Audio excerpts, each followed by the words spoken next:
at 35,000 feet above the Atlantic.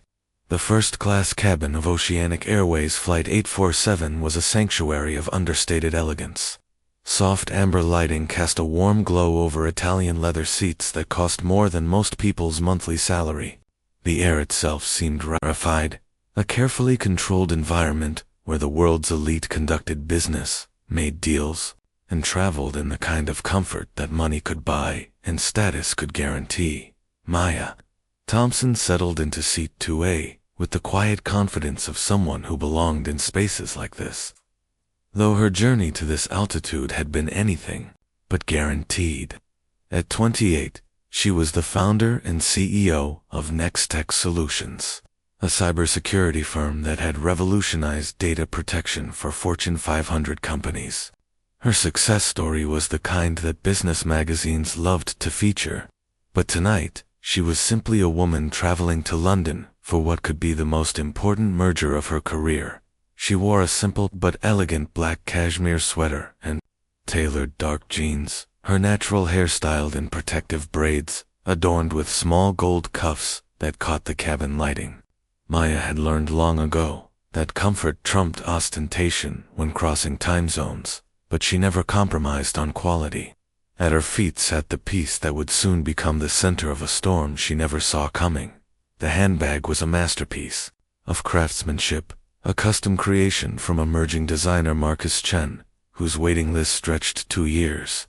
The bag was crafted from sustainable vegan leather in a rich midnight blue, with hardware that seemed to shimmer between gold and bronze, depending on the angle. But this wasn't just another luxury accessory. Hidden within its elegant lines were integrated charging ports, RFID blocking technology, and a biometric lock system that Maya's own company had helped develop. It was fashion meeting function, tradition embracing innovation. And it represented everything Maya stood for as an entrepreneur. Across the narrow aisle, in seat to C, her husband David Chen settled in with practiced invisibility to any observer. He looked like what he was pretending to be tonight, a successful but unremarkable businessman in his early 30s, wearing a simple navy Henley and dark jeans, absorbed in a paperback thriller. His sandy brown hair was slightly tousled from the rush to make their connection, and his wire-rimmed glasses gave him the appearance of an academic or perhaps a tech consultant. What none of the other passengers knew, what even the crew manifest didn't reveal, was that David Chen was the CEO of Oceanic Airways. This wasn't his seat by accident or good fortune. This was his monthly ritual, flying incognito on his own airline to experience what his customers experienced, to see his company through their eyes rather than through carefully curated executive reports. Rachel Martinez had been a flight attendant for 15 years, and for the last 8 of those, she had ruled the first-class cabin with an iron fist wrapped in a velvet glove. At 42, she had worked her way up to senior purser, a position that came with both respect and a certain amount of power. She prided herself on maintaining the exclusivity of first class, on knowing who belonged and who might be flying above their station. From the moment Maya had boarded, Rachel's trained eye had been making calculations. She saw a young woman, casually dressed, with what looked like an expensive but unfamiliar handbag. The braids, while elegant, didn't fit Rachel's narrow definition of first-class appropriate. The lack of obvious designer labels, the absence of the kind of jewelry that screamed old money. The way Maya moved with confidence, rather than the apologetic gratitude Rachel expected from passengers she deemed questionable. Rachel had been in this business long enough to develop what she called intuition. But what was really a collection of unconscious biases wrapped in professional experience. She had seen passengers try to sneak into first class, had dealt with upgrades that she felt were undeserved, and had appointed herself as the unofficial guardian of what she saw as an exclusive space. As the plane pushed back from the gate at JFK, Rachel began her pre-flight service with the kind of theatrical precision that made her feel important. She knew every passenger's name, their usual drinks, their preferences. She greeted the hedge fund manager in 1A with familiarity, inquired about the pharmaceutical executive's recent vacation, and laughed at the entertainment lawyer's tired joke about airline food. But when she reached Maya, her demeanor shifted, in ways so subtle that most people would miss them entirely. Her smile became professional rather than warm. Her eyes didn't quite meet Maya's. The invisible hierarchy that existed in her mind had already placed Maya somewhere near the bottom, and every interaction from this point forward would be colored by that initial silent judgment. The stage was set, the players were in position, and 35,000 feet above the Atlantic Ocean, a collision course had been established that would change multiple lives forever. The first cut was so subtle that anyone not looking closely would have missed it entirely. As the plane reached cruising altitude and the seatbelt sign chimed off, Rachel began her drink service with the kind of choreographed precision that made first-class passengers feel like royalty. She approached the hedge fund manager with a crystal tumbler of 18-year-old Macallan, placing it carefully on a pristine linen coaster with a flourish that suggested she was serving liquid gold. "Your usual, Mr. Whitman," she said, with genuine warmth, her smile reaching her eyes. "And how was the charity gala last weekend?" "I saw the photos in Town and Country." 2 rows behind, the pharmaceutical executive received similar treatment. Her champagne arrived in proper flute glassware, accompanied by a small bowl of mixed nuts, and that same attentive service that made passengers feel seen and valued. When Rachel reached Maya's seat, the temperature in the immediate vicinity seemed to drop several degrees. Her approach was different, her posture more rigid, her expression settling into what could charitably be called professional neutrality. "What can I get you to drink?" The question came without Maya's name attached, despite the manifest clearly showing her reservation details. No inquiry about preferences, no suggestions of premium options that other passengers had been offered. "I'll have a sparkling water with lime, please," Maya replied, her voice warm and polite. She had learned long ago that kindness in the face of subtle hostility often revealed more about the other person than any confrontation ever could. Rachel nodded curtly and moved on without another word. When she returned minutes later with the drinks for the other passengers, Maya watched the careful ritual of placement and presentation. Each beverage was delivered with ceremony, with coasters positioned just so, with napkins folded at perfect angles. When Rachel finally reached Maya, she placed the glass of sparkling water directly on the polished wood of the console table with a slight thunk. No coaster, no napkin, no ceremony. The condensation from the cold glass immediately began forming a ring on the expensive surface, a small act of disrespect that spoke volumes about Rachel's intentions. Maya stared at the water ring for a moment, understanding immediately that this was not an oversight. This was a message, a tiny declaration of war wrapped in plausible deniability. She reached into her bag, retrieved a tissue, and quietly placed it under the glass without comment. She would not give Rachel the satisfaction of a reaction, would not become the difficult passenger that Rachel clearly wanted her to be. From across the aisle, David witnessed the entire exchange through his peripheral vision while pretending to read his book. His jaw tightened almost imperceptibly as he watched his wife handle the situation with a grace that only made Rachel's behavior more glaringly obvious. He had seen this pattern before in his company, had fought to eliminate it through training and policy changes, but clearly some elements of the old culture persisted in ways that never made it into corporate reports. The second slight came 20 minutes later. Rachel was making her rounds again, checking on passengers, refilling drinks, engaging in the kind of personalized service that justified the premium ticket prices. She paused at each seat, asking thoughtful questions, making connections, treating each passenger like they were the most important person on the plane. When she reached Maya, her pause was noticeably shorter. "Everything satisfactory?" she asked, her eyes already moving past Maya toward the next seat. The question felt perfunctory, almost dismissive, as if she were checking a box rather than genuinely caring about the answer. Yes, thank you, Maya replied, maintaining her composure even as she felt the sting of being treated like an afterthought in a cabin where she had paid the same premium price as everyone else. But it was Rachel's lingering stare at Maya's handbag that truly revealed her intentions. Each time she passed, her eyes would snag on the midnight blue leather, and her expression would shift into something that looked suspiciously like disdain. The bag sat innocuously at Maya's feet, but to Rachel, it seemed to represent something that didn't belong in her carefully curated, first-class environment. The third incident occurred during the meal service. While other passengers were presented with their meals on proper china with full place settings, Maya's tray arrived with a plastic fork mixed in with the metal cutlery.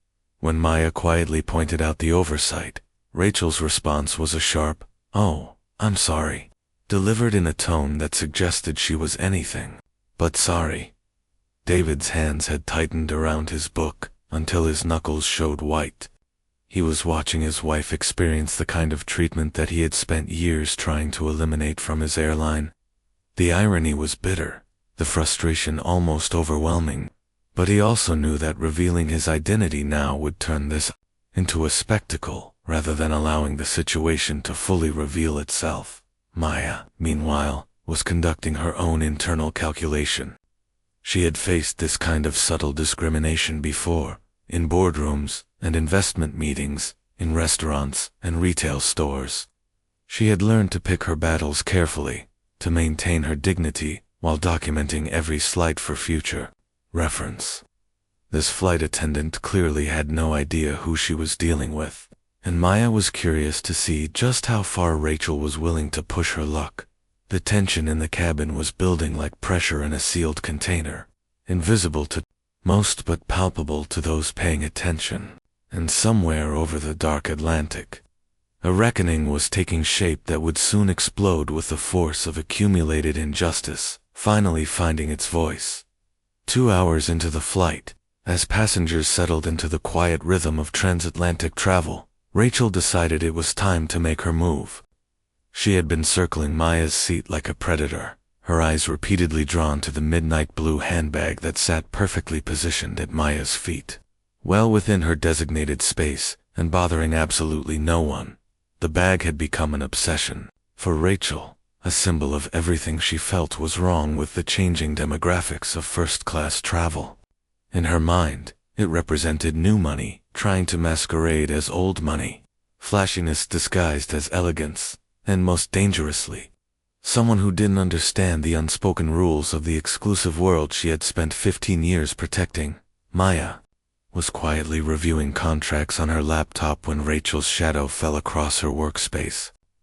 She looked up to find the flight attendant standing in the aisle with her hands on her hips, her expression a mixture of false concern and barely concealed authority.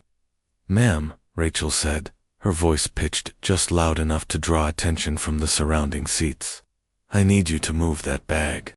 Maya glanced down at her handbag, which was positioned exactly where it had been for the entire flight, tucked neatly beside her feet and completely out of the walkway. "I'm sorry, move it where, exactly? Into the overhead compartment where it belongs?" Rachel's tone carried the weight of someone who was used to being obeyed without question. Large bags like that create a safety hazard when left on the floor. The statement was so absurd that Maya actually blinked in surprise. She gestured subtly toward the other passengers, several of whom had bags of similar or larger size positioned in identical spots. The pharmaceutical executive had a Hermes briefcase beside her seat. The entertainment lawyer had a leather messenger bag that was clearly larger than Maya's handbag. "It's not large," Maya said calmly, "and it's positioned exactly like everyone else's personal items." Rachel's smile turned sharp and predatory. She had been hoping for pushback, had been waiting for an opportunity to assert her authority in front of an audience. "Ma'am, I've been doing this for 15 years. I know airline safety regulations, and I know what constitutes appropriate first-class luggage." The last phrase hung in the air like a slap. The implication was clear, and the surrounding passengers were beginning to take notice. Mr. Whitman lowered his Wall Street Journal. The pharmaceutical executive paused her phone call. Even the entertainment lawyer pulled out his earbuds to listen to the unfolding drama. Appropriate first-class luggage, Maya repeated, her voice still level but with an edge that suggested Rachel was venturing into dangerous territory. And what exactly makes my bag inappropriate?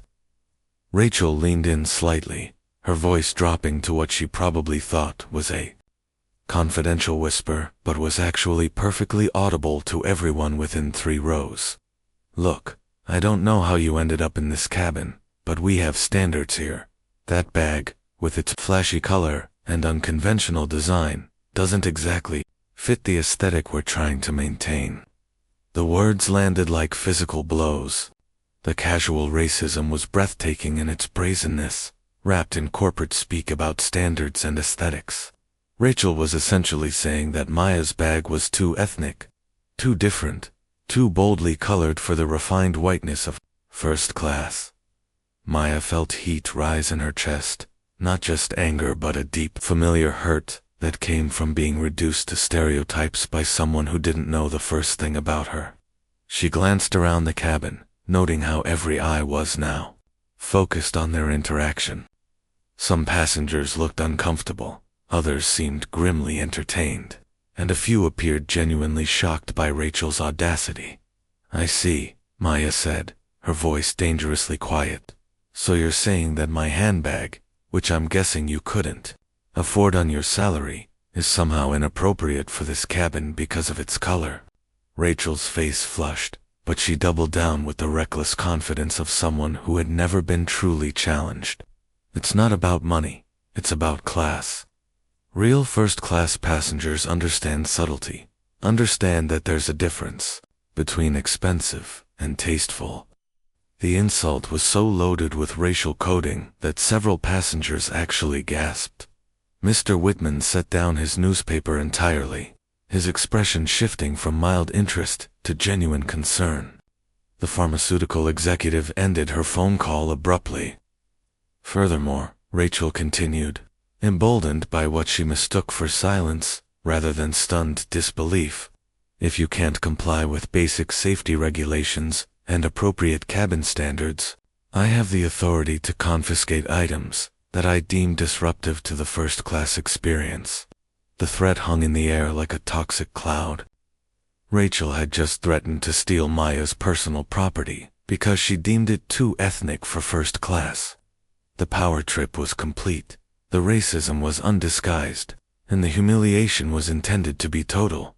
David, who had been gripping his book so tightly that he had probably left permanent fingerprints, felt something snap inside his chest. His wife was being publicly humiliated by his own employee, subjected to the exact kind of treatment that he had sworn to eliminate from his airline. The irony was almost unbearable, but more than that, watching Maya maintain her dignity in the face of such blatant discrimination filled him with both pride and rage. Maya looked up at Rachel with an expression that was perfectly calm, but somehow managed to radiate danger. When she spoke, her voice was quiet, but carried clearly through the now silent cabin. "Let me make sure I understand you correctly," she said, each word carefully enunciated. "You want to confiscate my personal property because you've decided that its color and design don't meet your personal aesthetic standards for first class. Is that an accurate summary of your position?" Rachel, sensing that she might have pushed too far, but unable to back down without losing face, nodded decisively. "That's exactly right. This is a premium cabin with premium standards, and if you can't respect that, then perhaps you should have purchased a seat more suited to your preferences." The final insult was delivered with a smirk that made clear Rachel's belief that she had won this confrontation. She had established her authority, put Maya in her place, and demonstrated to the other passengers that she was the one who decided who belonged in first class. What Rachel didn't realize was that she had just sealed her own fate in front of witnesses. and the man sitting across the aisle was taking mental notes that would soon become a termination letter. The silence that followed Rachel's final insult stretched like a taut wire through the first-class cabin.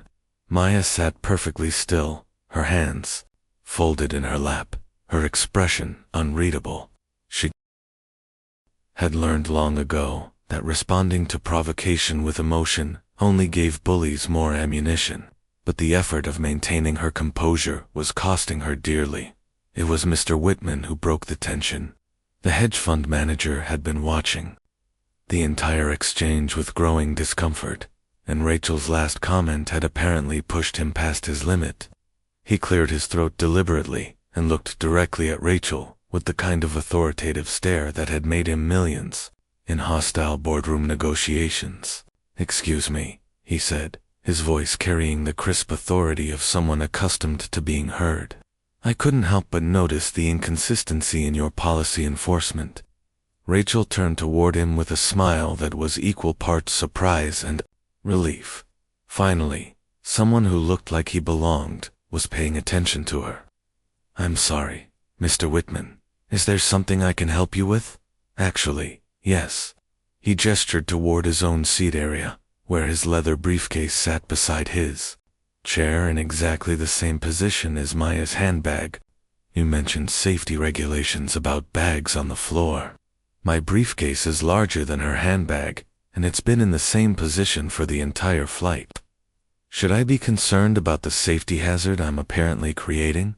The question was delivered with surgical precision, and Rachel's confident expression faltered for the first time. She glanced between Mr. Whitman's briefcase and Maya's handbag, clearly trying to formulate a response that wouldn't make her previous statements sound completely arbitrary. "Well, that's different," she said, but her voice lacked its earlier conviction. "Your briefcase is. It's professional luggage." "Professional luggage?" Mr. Whitman raised an eyebrow. "As opposed to what, exactly?" "That young lady's bag appears to be higher quality than mine, frankly. What makes mine professional and hers inappropriate?" The pharmaceutical executive, Dr. Patricia Morrison, decided to join the fray. She had been growing increasingly uncomfortable with Rachel's behavior and recognized an opportunity to support a fellow passenger.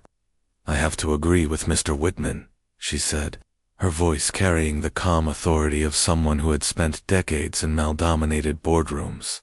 "The policy you're describing seems to be rather selectively applied." Rachel's face was beginning to flush with a combination of embarrassment and anger. This wasn't how this confrontation was supposed to go. She was supposed to assert her authority, put the inappropriate passenger in her place, and restore order to her cabin. Instead, she was facing a mini-rebellion from passengers who should have been supporting her. "I appreciate your concern," Rachel said, her voice taking on a sharper edge, "but as the senior flight attendant, I have the discretion to determine what constitutes appropriate cabin standards and safety compliance." It was then that David decided to enter the conversation. He had been watching the exchange with fascination and growing rage, but the mention of discretionary authority pushed him over the edge. His own employee was claiming discretionary power to discriminate against his wife, and he was curious to see just how deep this rabbit hole went.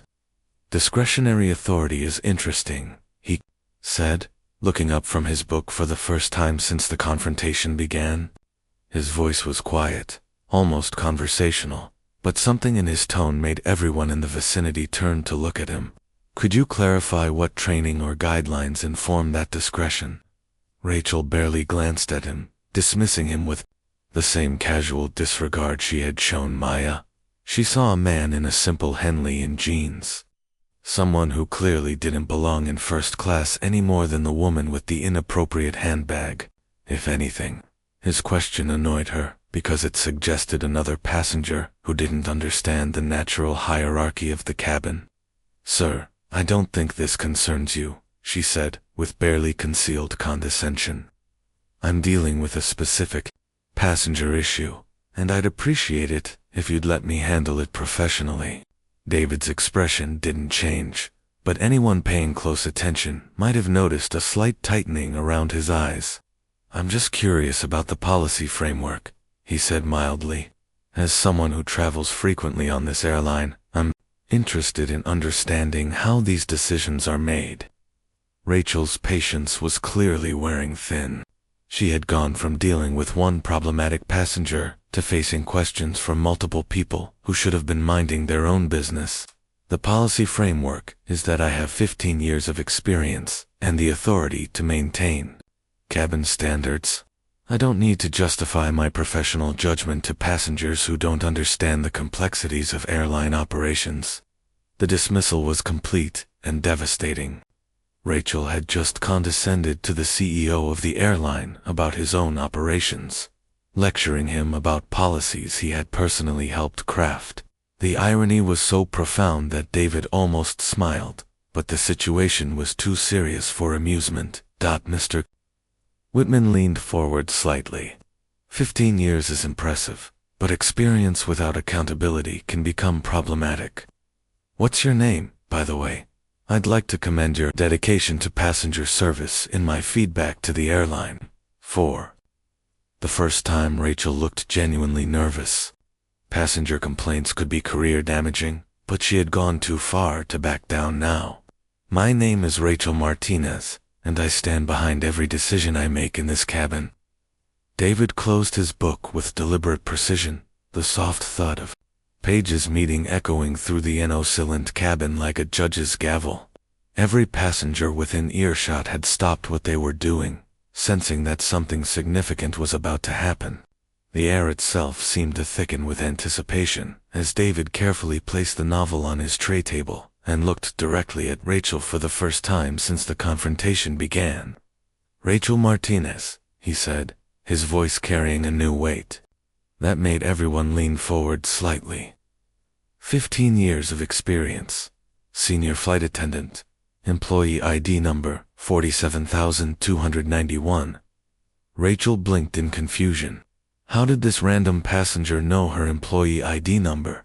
A cold finger of unease began to trace its way down her spine, but she pushed the feeling aside. There had to be a logical explanation. "I'm sorry, how do you?" she began, but David held up a hand to stop her. "Before we continue," he said, reaching into the inner pocket of his leather jacket, "I think proper introductions are in order." He withdrew a slim black wallet, the kind that executive assistants hand out to C-suite employees. "I don't believe I've properly introduced myself." The wallet fell open with practiced ease, revealing not a driver's license or credit card, but an official Oceanic Airways corporate identification card. The photo showed David's face, younger and more formally dressed, but unmistakably him. Below the photo, in bold corporate lettering, were the words that would change everything. David Chen, Chief Executive Officer. The silence that followed was so complete that the only sound was the distant hum of the aircraft's engines. Rachel stared at the ID card, her eyes moving frantically between the photo and David's face, her brain refusing to process what she was seeing. This couldn't be real. The CEO of Oceanic Airways didn't fly in casual clothes. He didn't sit in regular first-class seats reading paperback novels. He certainly didn't travel with women who carried inappropriate handbags. That's not possible," she whispered, her voice barely audible. David's expression remained perfectly calm, but there was something in his eyes now that hadn't been there before, cold. Clinical assessment that made Rachel feel like a specimen under a microscope. "I think what you mean to say is that it's not what you expected. But then again, your expectations seem to be the root of our problem here." Mr. Whitman let out a low whistle of amazement. Dr. Morrison covered her mouth with her hand, her eyes wide, with the dawning realization of just how catastrophically Rachel had miscalculated. The entertainment lawyer actually laughed out loud, a sharp bark of disbelief in schadenfreude. Rachel's face had gone completely pale, the blood draining away as the full magnitude of her situation became clear. She had spent the last 2 hours systematically humiliating the CEO's wife, while dismissing the CEO himself as irrelevant. Her legs felt unsteady, and she gripped the nearest seat back for support. "Mr. Chen," she stammered, her earlier authority evaporating like morning mist. "I had no idea. I mean, you're not listed on the manifest as ... as the CEO." David's voice was dangerously quiet. "No, I'm not. Because once a month, I fly incognito on my own airline to see what my passengers actually experience. To observe how my employees treat the people who pay their salaries." He paused, letting that sink in. "Tonight has been particularly educational." Maya, who had been watching the exchange with a mixture of satisfaction and concern, finally spoke. "Darling," she said softly, placing a gentle hand on David's arm. The simple gesture sent another shockwave through the cabin.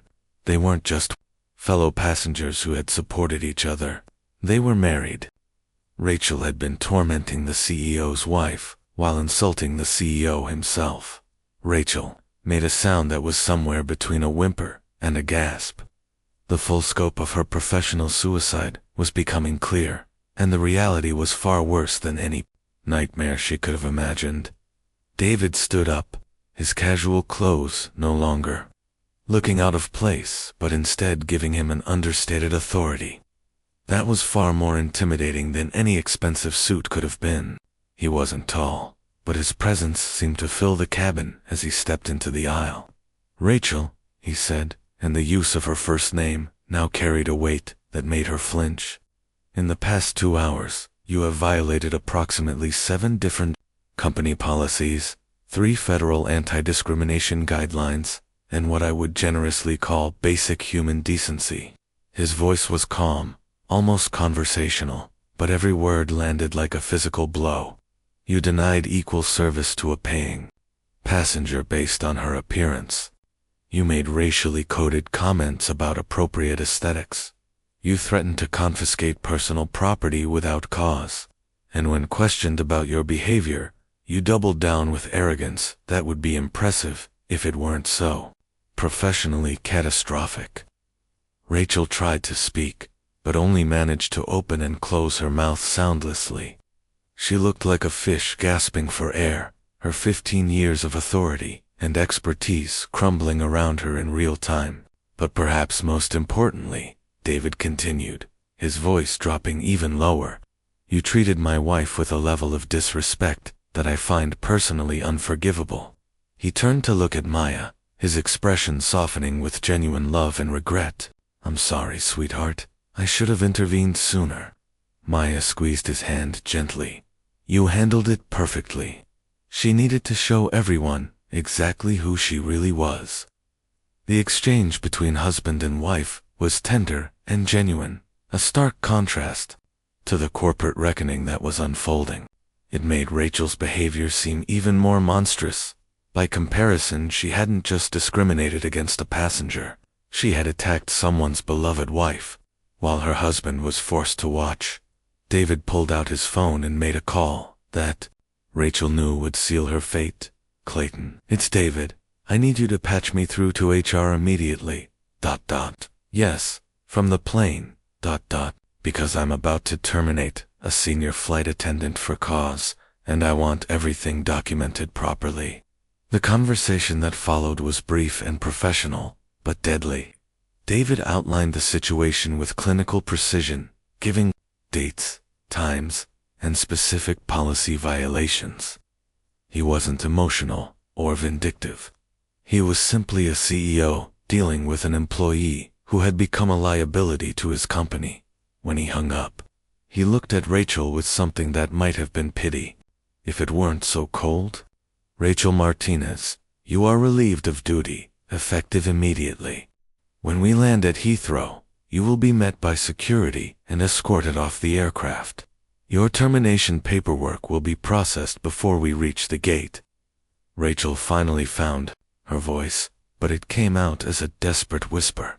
"Please, Mr. Chen, I've been with the company for 15 years. I have a mortgage, children in college. I made a mistake, but you made a series of choices," David corrected firmly, "and those choices have consequences." The mistake was mine for not catching this behavior sooner. The power dynamic had completely reversed. Rachel, who had begun the flight as the undisputed authority figure in the cabin, was now a powerless, disgraced ex-employee facing professional ruin. And it had all happened because she couldn't see past her own prejudices to recognize the humanity and the power of the people she was supposed to serve. The aftermath of David's revelation rippled through the first-class cabin like a stone, dropped into still water. Rachel stood frozen in the aisle, her face a mask of devastation as the full weight of her professional destruction settled over her. The woman who had wielded her authority like a weapon just minutes before now looked smaller somehow, diminished by the realization that she had just committed career suicide in front of a captive audience.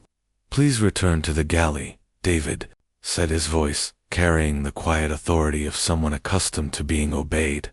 "Jessica will handle the remainder of the service." He gestured toward a younger flight attendant who had been watching the entire exchange from a respectful distance, her eyes wide with shock and something that looked suspiciously like relief. Rachel nodded numbly, unable to form words. As she turned to leave, her legs seemed unsteady, and she had to grip the seatbacks for support as she made her way toward the rear of the cabin. Every step was a walk of shame, witnessed by passengers who had seen her go from tyrannical authority, figure to discredited ex-employee in the span of minutes. The moment Rachel disappeared behind the galley curtain, the cabin erupted in a buzz of whispered conversations and barely contained excitement. Mr. Whitman was the first to break the silence, properly, his voice filled with admiration and amazement. "Mr. Chen," he said, extending his hand across the aisle, "I have to say, that was the most impressive display of executive leadership I've seen in 20 years of business. The restraint you showed, allowing the situation to fully develop before acting, that was masterful." David shook his hand with a weary smile. "I appreciate that, but I take no pleasure in destroying someone's career. I do, however, take great pleasure in protecting my wife from that kind of treatment." Dr. Morrison leaned forward in her seat, her expression a mixture of professional curiosity and personal satisfaction. "I have to ask, how often do you do this? Fly incognito, I mean." "Once a month," David replied. "Different routes, different service levels. It's the only way to see what our customers actually experience. Tonight was more educational than usual." The entertainment lawyer, who had been filming discreetly on his phone since the confrontation began, looked up from his screen with obvious excitement. "Mr. Chen, would you have any objection to me sharing this?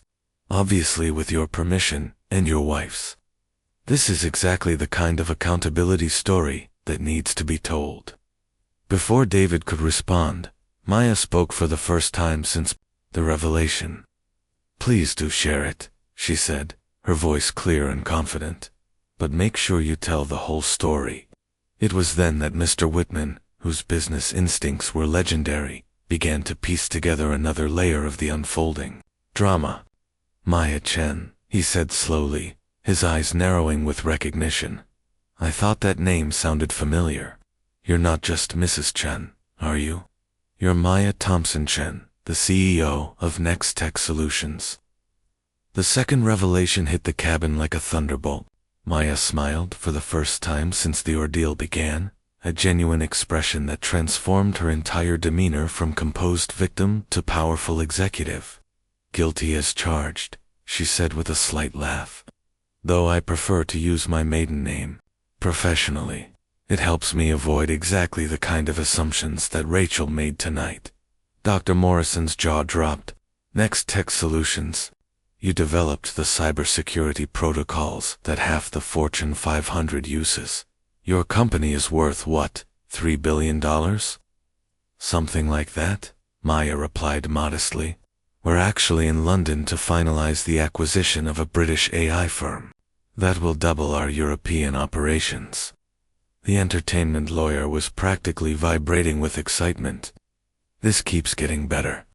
So we have the CEO of Oceanic Airways married to the CEO of Next Tech Solutions, and a flight attendant just spent 2 hours discriminating against one of the most successful women in tech because she didn't like her handbag. That handbag, Maya said, reaching down to gently pat the midnight blue leather, contains prototypes of integrated technology that my company developed specifically for executive travel. Biometric locks, encrypted storage, wireless charging ports. It's not just fashion, it's function. Rachel dismissed it as flashy, without having any idea what it actually represented. Mr. Whitman shook his head in amazement. The irony is staggering. She treated you like you didn't belong in first class when you could probably buy the entire airline if you wanted to. David laughed, the first genuine moment of levity since the confrontation began. Actually, she's been trying to convince me to expand into aviation. I keep telling her that one airline CEO in the family is enough. The dynamics in the cabin had completely shifted. What had begun as a humiliating attack on a passenger had transformed into a showcase of hidden power and quiet dignity. The other passengers, who had initially been uncomfortable witnesses to discrimination, were now eager participants in celebrating justice served. Jessica, the junior flight attendant who had taken over service duties, approached their seats with obvious nervousness. "Mr. and Mrs. Chen," she said formally, "is there anything at all I can get for you? The captain has asked me to convey his personal apologies for what happened, and to assure you that this is not representative of Oceanic Airways values. Just continue providing the excellent service that you've clearly been trained for," David replied kindly, "and tell the captain that this incident will actually help us improve our training programs. Sometimes you have to see the disease before you can cure it." As the plane continued its journey across the Atlantic, the atmosphere in first class had transformed from tense and uncomfortable to almost celebratory. Passengers who had been strangers were now bonding over the shared experience of witnessing such dramatic justice. But in the galley, Rachel sat alone with her head in her hands, her career, her reputation, and her future lying in ruins around her. The woman who had started the flight as a gatekeeper of exclusivity would land as a cautionary tale about the price of prejudice. The landing at Heathrow 3 hours later was unlike any Rachel Martinez had ever experienced. Instead of the usual bustling arrival gate, the aircraft was directed to a remote section of the airport, where 2 men in dark suits waited with clipboards and the kind of expressions that suggested this was not a social visit. Rachel's 15-year career with Oceanic Airways officially ended before she even cleared customs. Her employee badge and company credit cards surrendered in a sterile conference room, while lawyers documented every detail of her termination. Within 48 hours, the video of the confrontation had exploded across social media platforms. The entertainment lawyer had edited it masterfully, showing Rachel's escalating discrimination, the passengers' growing discomfort, and the jaw-dropping moment when David revealed his identity. The hashtag karma at 35,000 feet became a worldwide trending topic, racking up over 50 million views in the first week alone. Rachel's attempts to find new employment in the aviation industry were met with polite but firm rejections. Her name had become synonymous with workplace discrimination, and in an industry where customer service and cultural sensitivity were paramount, she had become unemployable.